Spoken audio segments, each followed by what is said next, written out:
Jack Morrison had spent his entire adult life in Ridgeview, a once thriving town, now slowly fading beneath the weight of broken promises and economic decline. At 57, Jack was the kind of man whose hands told his story better than words ever could, calloused, stained with grease, and etched with the quiet pride of a lifetime spent fixing what others gave up on. His garage, Morrison Auto Service, sat at the edge of Main Street, a rusted sign swinging in the wind and an oil-stained concrete floor that had seen generations of Ridgeview residents come and go, but now the bills were mounting.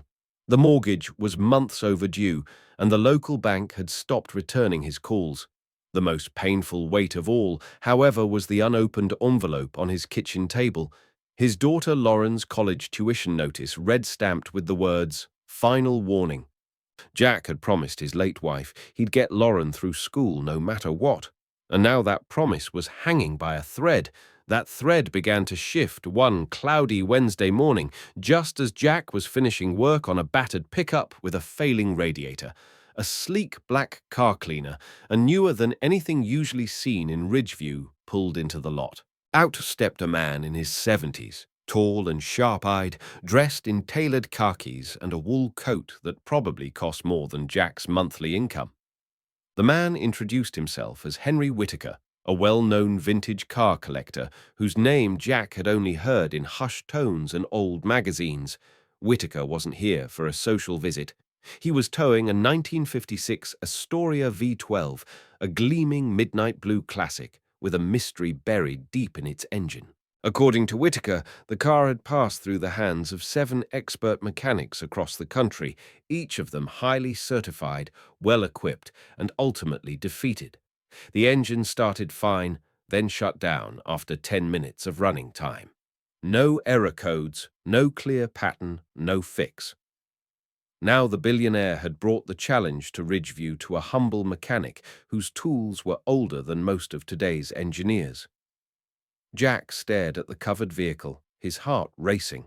The Astoria V12 was a legend, one of only 20 still in existence, built in an era when precision engineering met handcrafted beauty.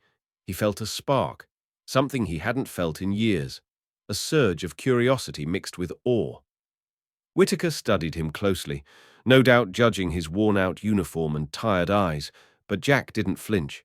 He shook the man's hand with quiet confidence, the same way he had taken on challenges all his life, not because he was certain, but because he had no other choice. The garage needed saving. His daughter needed tuition. His promise needed keeping. When Whitaker mentioned that time was short and he could not afford another long delay, Jack said simply, "Give me 3 weeks. If I can't fix it, I won't charge a dime." It was a bold promise, maybe even foolish. Calvin Jennings, Jack's old friend and part-time business partner, pulled him aside after the collector left. "You can't afford to work for free." Calvin warned. "Not now." Jack nodded, but didn't change his mind. "If I don't take a shot at something like this, what's left?" he asked. "This might be the only kind of job that gets people talking again, that reminds them what we can do around here." Calvin didn't argue further. He had seen that look in Jack's eyes before, usually right before a seemingly impossible fix turned into a small miracle. That night, Jack barely slept. He sat at his kitchen table, diagrams spread out in front of him, the Astoria already playing out in his mind. He didn't have a fancy degree or a high-tech lab, but he had something rarer experience, and maybe that was enough. The next morning, before the sun rose over Ridgeview, Jack opened the garage. The sound of the rolling door, the smell of motor oil, the cool morning air, all of it felt heavier, more meaningful. The Astoria V12 stood quietly in the bay, cloaked and mysterious, like a riddle waiting to be solved. Jack peeled back the cover and ran his hand along the polished chrome. This wasn't just a car, it was a piece of history, and now it was also his test. He didn't know how yet, but something told him the answer was in there. Something the others missed. Maybe because they were looking through the lens of theory and software instead of listening to the rhythm of a living, breathing machine. Jack believed every engine had a story. You just had to listen closely enough to hear it.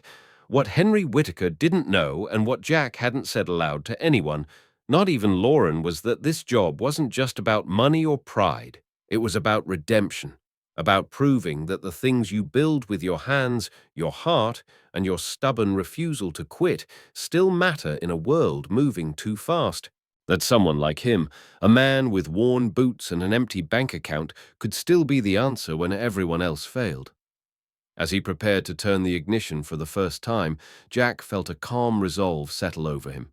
He wasn't just fixing a car, he was betting everything he had left on the belief that skill, heart, and experience could still beat the odds. The day after Henry Whittaker left the Astoria V12 in Jack Morrison's garage, the work began in earnest. Jack didn't start with diagnostic software or plug-in scans. Instead, he pulled out a thick stack of yellowing notebooks, hand-drawn diagrams, and reference sheets he'd compiled over the decades. These were the tools he trusted, filled with sketches, torque settings, quirks of long-forgotten engine models, and notes scribbled in the margins by his mentor, Sam Delaney. Sam had been more than a teacher to Jack. He was the reason Jack was still in this business. Feel the metal, Sam used to say. It'll talk to you if you're patient. And so Jack began with the basics. He listened. He felt.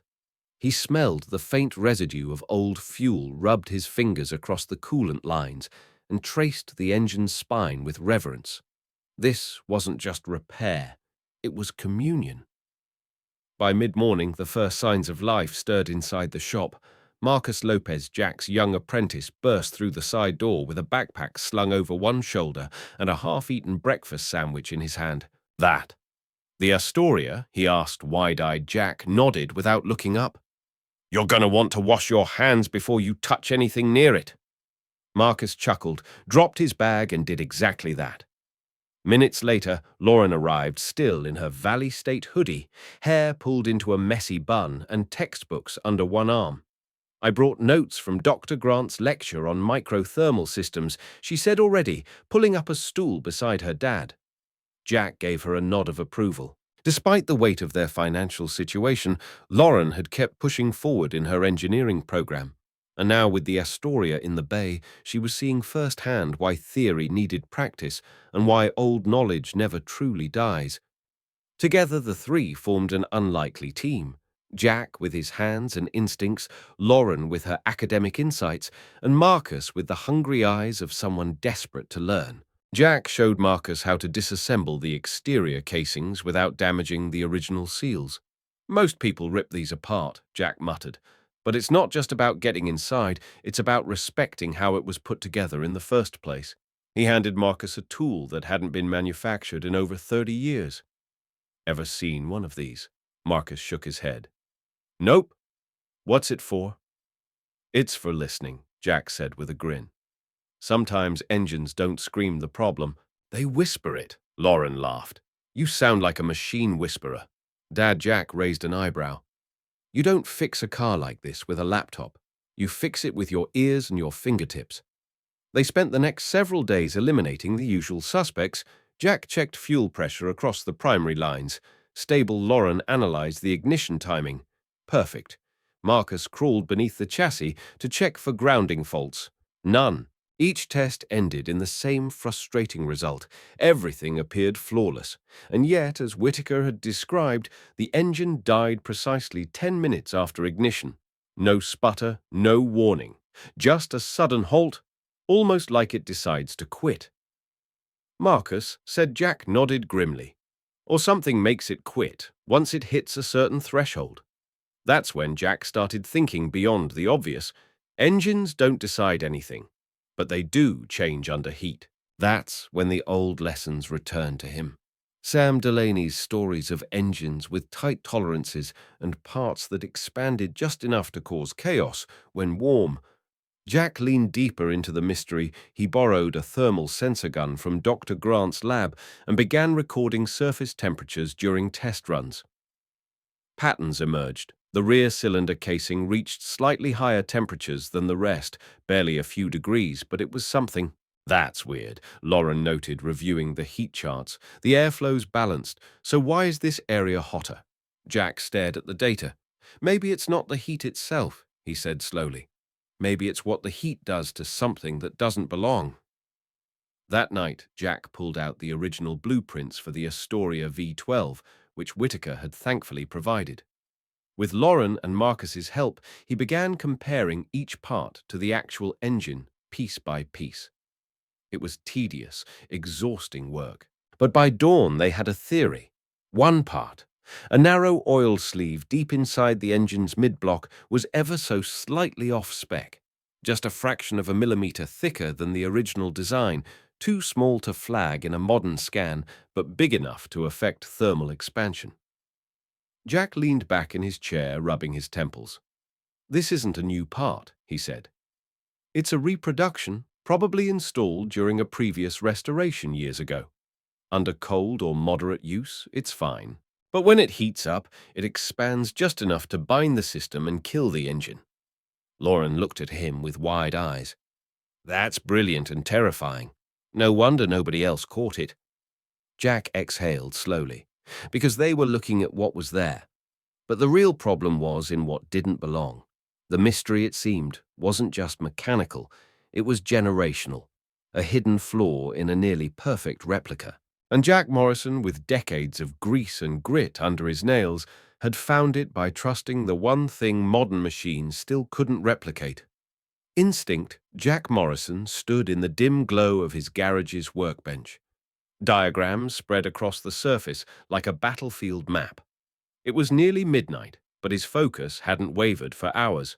With the help of Dr. Evelyn Grant from Ridgeview Community College and his aging mentor, Sam Delaney, Jack had spent the past 3 days testing, measuring, and challenging everything they thought they knew about the Astoria V12's mysterious failure. The breakthrough came after a prolonged test run followed by real-time thermal readings on a hunch Jack couldn't shake. The data revealed a consistent pattern, one internal component. The oil sleeve deep within the engine expanded at a rate slightly higher than its surrounding parts. It was just enough to cause a misalignment under heat, leading to a near-perfect failure after 10 minutes of operation. The part, they discovered, wasn't original. It was a nearly invisible aftermarket replacement, likely installed decades ago during a restoration by someone who never expected it to matter. Evelyn leaned over the chart, her eyes scanning the numbers. "You found it, Jack," she whispered, her voice filled with awe. "That's the problem." Jack nodded slowly, his jaw tight. "It's not broken. It's wrong." Sam, leaning against the workbench with his ever-present thermos of coffee, grunted in agreement. "That's a tough fix," he said. "You'll need a custom sleeve made to the original spec. Nobody's manufactured that part since the 60s. Jack didn't flinch. Then we make it ourselves." He knew it wouldn't be easy, but he also knew they didn't have a choice. Whitaker was expecting an answer. More importantly, Jack had come too far to back down now. The car's mystery wasn't just mechanical anymore, it was personal. A test of whether the old ways still had a place in a modern world. But just as the path forward became clear, the shadows crept in. Jack came home the next evening to find his front door ajar and his office ransacked. Drawers were flung open, papers scattered like fallen leaves, and his notebooks, the ones filled with hand-drawn schematics and annotations, were missing. Lauren's voice trembled as she told him she had arrived moments earlier and called the sheriff. Nothing else was stolen. Not the TV, not the cash in the drawer, not even Dorothy's old jewelry, just the notes.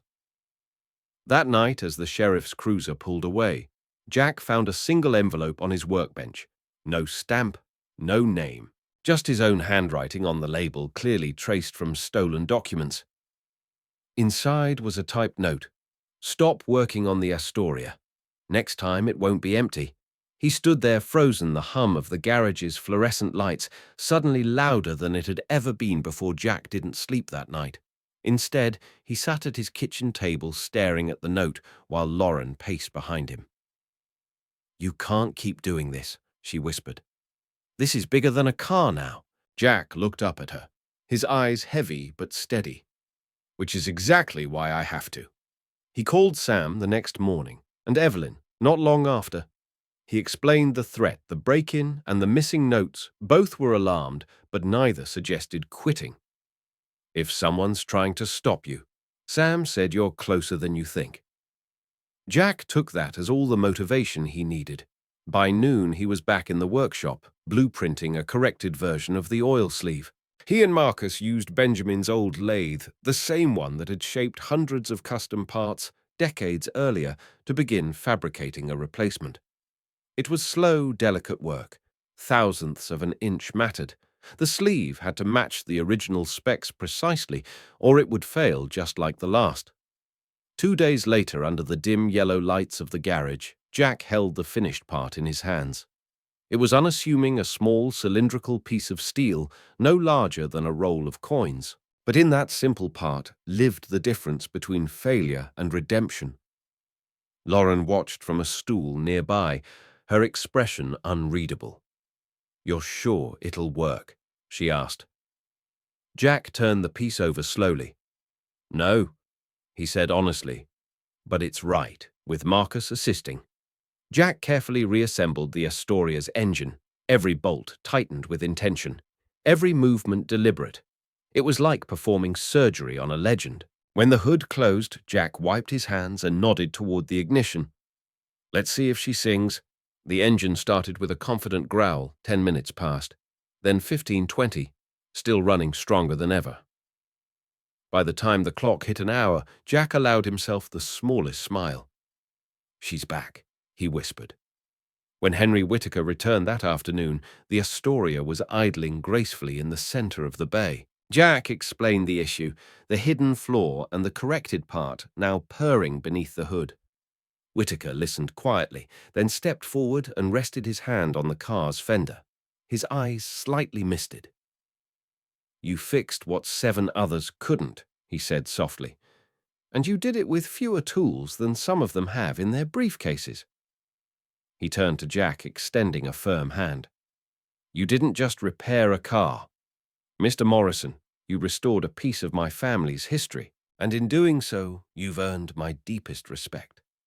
Jack nodded once the weight of everything, the sleepless nights, the threats, the uncertainty finally beginning to lift.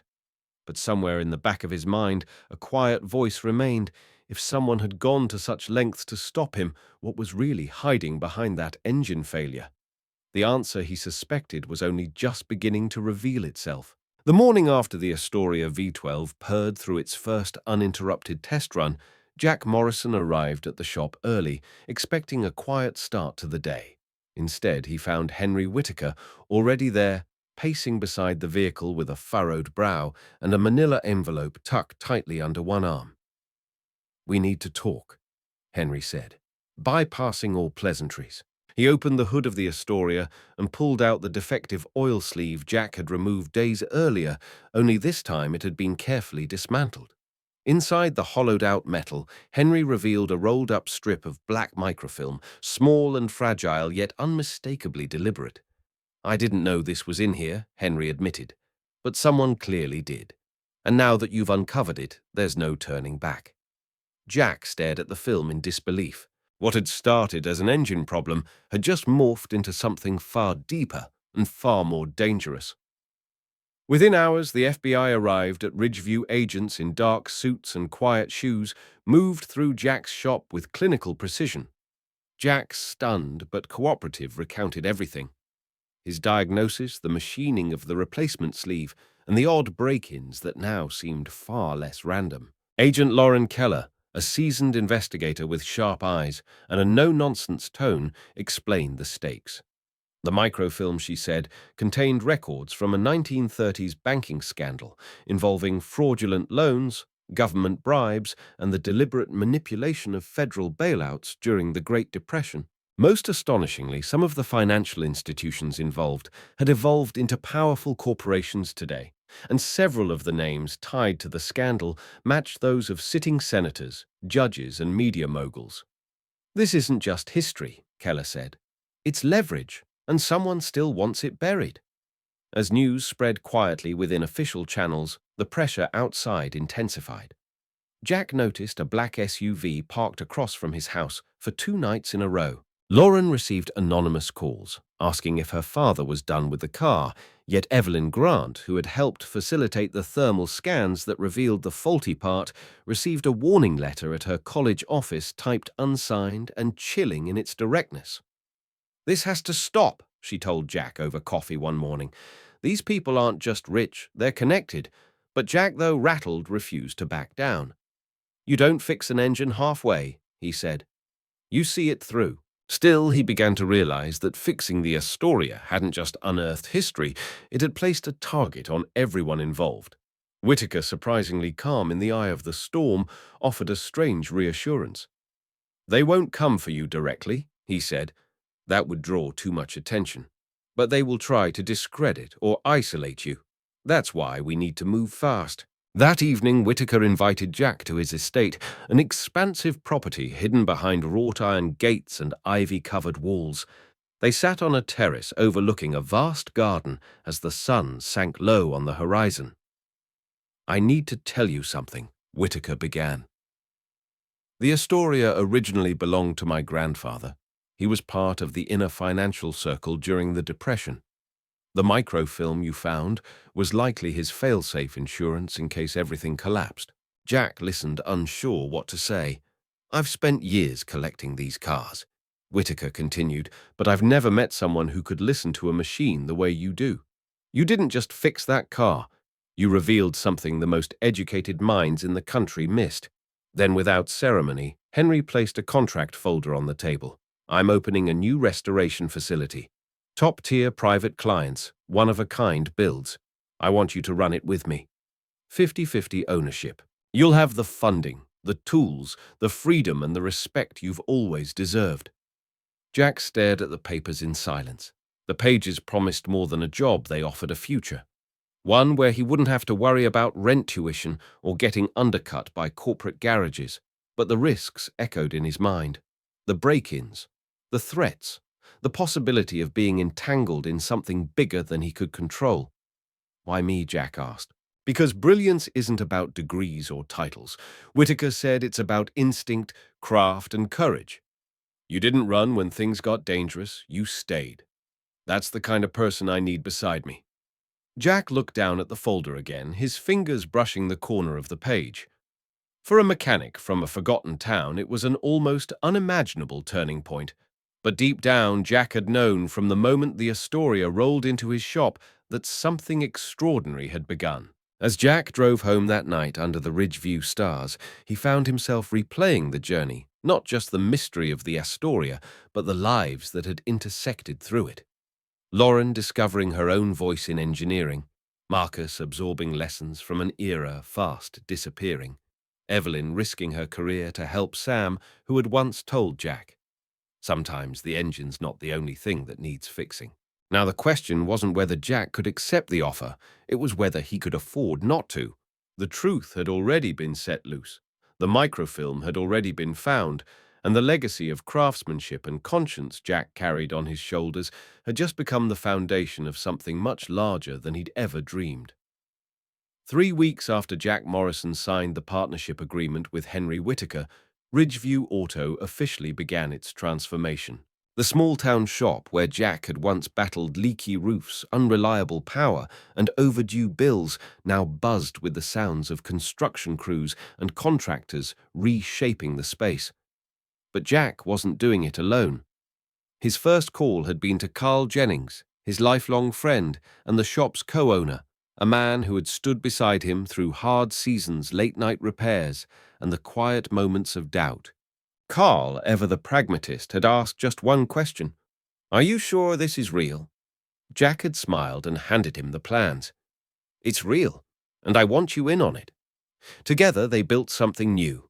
Whitaker Heritage Restorations, a facility rooted in craftsmanship, powered by integrity and designed to give second chances, not just to cars, but to people like them. The heart of the new operation wasn't chrome or polish. It was people. Lauren, Jack's daughter, had taken on the role of technical documentarian, cataloguing every rebuild, every spec adjustment, and every custom part with the meticulous eye of someone born to bridge tradition and innovation. She continued her engineering studies part-time, But Whitaker Heritage became her proving ground, a place where knowledge wasn't just absorbed, but applied. Jack watched her grow more confident with each passing week, her insights sharp, her voice assured. Marcus Lopez, once the wide-eyed apprentice with oil-streaked sleeves and endless questions, was now shadowing Jack as a future lead technician, absorbing the lessons no textbook could teach. Feel the vibration, not just the readout. Jack would say, "Engines speak. Your job is to listen." And Marcus listened intently, respectfully, slowly becoming the bridge between old-school wisdom and modern engineering. The town of Ridgeview, once skeptical of change, gradually began to lean in. Locals dropped by to watch the progress, some offering old parts they had stored for decades, others simply curious about the rare vehicles beginning to arrive on transport trucks. Whitaker's influence brought in clients from across the country, collectors, museum, curators, even a few celebrities. But Jack made one thing clear to every member of the team. We treat a family heirloom from down the street with the same respect as a $1 million show car. That culture, grounded in humility, began to define the shop more than any machine ever could. Carl managed the business side, keeping the books balanced and the pressure off Jack's shoulders. Evelyn Grant visited weekly consulting on technical challenges and mentoring the apprentices. Even Sam Delaney returned, occasionally standing at the back of the bay with his arms crossed, nodding approvingly at the rising generation. The grand opening came on a crisp Saturday morning in early October. The facility, once a modest garage, now stood as a stunning blend of polished concrete glass walls, vintage signage, and rows of tools arranged with surgical precision. Banners reading "Preserving the Past, Building the Future" fluttered gently in the breeze. As guests arrived, the air buzzed with conversation and admiration. The main showroom gleamed under soft lighting, and at its center sat the car that started it all, the midnight blue 1956 Astoria V12, restored not just to working condition, but to legend. Jack stood beside it in his pressed workshirt sleeves, rolled just enough to show his still calloused hands, watching as people crowded around, marveling at what had once been considered unfixable. As the ribbon-cutting ceremony began, Henry Whitaker took the podium, with practiced poise, offering a few words about history, resilience, and trust. Then he stepped aside for Jack. At first, Jack hesitated. Public speaking had never been his thing. But when he looked out and saw Carl, Lauren, Marcus, Evelyn, and a sea of familiar Ridgeview faces, his nerves faded. "I'm not much for speeches," he began, "but I know a thing or two about engines and how sometimes you don't realize what's broken until you take it apart. That's what this journey's been. Not just fixing a car, but taking apart who I thought I had to be to survive, and discovering there was more. More purpose, more honor, and more people willing to stand beside you than you ever imagined." The crowd erupted in applause, and for a long moment, Jack simply stood in the warmth of it all. His family, his community, and the quiet hum of an engine that had once changed everything.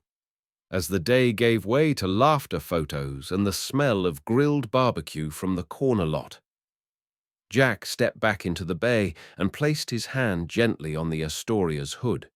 It had arrived in his life as a puzzle, a threat, a burden, and now it was a symbol. A legacy not of wealth or fame, but of integrity, craftsmanship, and courage. The kind passed down from one generation to the next, in grease-stained gloves and long conversations by the lift. For Jack Morrison, what had started as a desperate job to save his daughter's tuition had become something greater. A testament that even in a world rushing toward convenience and speed, the soul of true work and true honor was still alive, still ticking, and still worth everything. If this story moved you, inspired you, or reminded you of the power of perseverance, don't keep it to yourself. Share it with someone who needs to hear it today. At Deep Inside HQ, we tell stories that matter, stories that celebrate dignity, resilience, and quiet strength in the face of overwhelming odds.